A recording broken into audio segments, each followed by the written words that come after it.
So let's talk about the moon in Aquarius in the fourth house.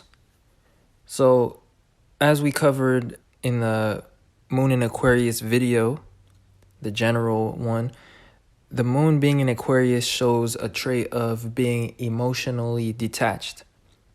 Or it also shows a need for self-sufficiency, self-reliance, and independence, and a sort of like freedom. There's a security that comes with detachment and freedom. So when it's in the fourth house, which is the natural home of the moon, and the fourth house is about security, family, comfort, emotions, just what brings us stability, and it's something that we want to maintain or keep developing, kind of like a home or kind of like a family or like our resources, you know? The moon also shows us our resources. The fourth house shows us this stuff, you know, as well. So when the moon is in Aquarius in the fourth house, this shows a need for emotional detachment in order to feel emotionally secure. So this is quite a complex placement, but in essence, people that have this placement may feel this need to constantly have control over their emotions in order to feel stable or secure, because perhaps there's a sense that you can't depend on much in order for security. So they need to have that detachment. They're ready at all moments for things to change, transform, or to end, because this is a natural house placement of Aquarius for Scorpio. Scorpios have the fourth house in Aquarius, and Scorpio is all about death, transformation, endings, or just the maintenance of things using power or control. So things can be maintained using in Scorpio, but it's usually done using control methods and complicated situations. So in this case, the method of control is emotional detachment in order to maintain that sense of security in some way, as I've already stated. But in addition, the moon shows us our creative resources, or like the things that we utilize in order to make something of interest or to develop our resources. Because the fourth house, the sign of Cancer, the moon, all of those also have to do with long-term investments and resources. But in this case, there's a use of intuitive logic in order to create or in order to make things.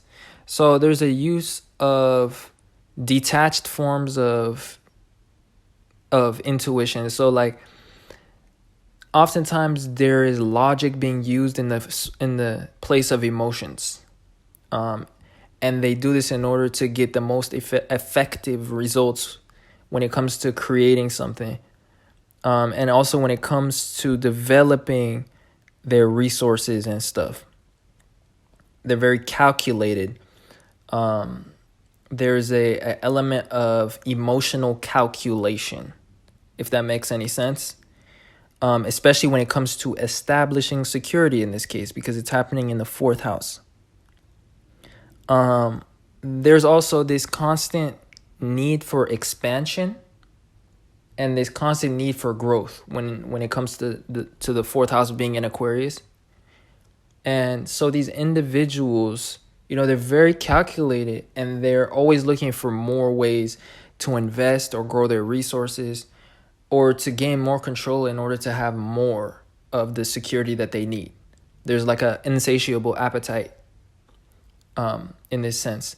And so there's a calculated emotional nature, like, and there's a lot of logic being used to analyze one's own emotions. And the reason I'm adding that is because we have Aries in the sixth house.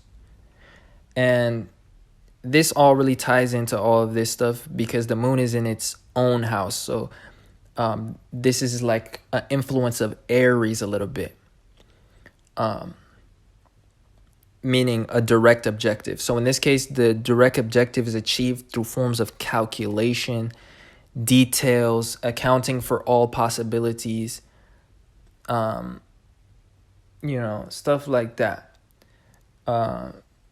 This is a little bit more advanced in terms of the explanation and stuff, but there's no need to really like think about over it too deeply about that. But really, that's just another trait that this placement would have, even if you didn't understand the Virgo connection that I said. But the sixth house connection, not Virgo. Anyways, hopefully that was interesting, insightful, or entertaining in some way. Other than that, I appreciate you guys watching. Check the link in the description if you are interested in natal chart readings or have a natal chart inquiry and would like me to answer it using astrology, looking at your chart. And other than that, I appreciate you guys watching, and I will see you guys in another video. Peace.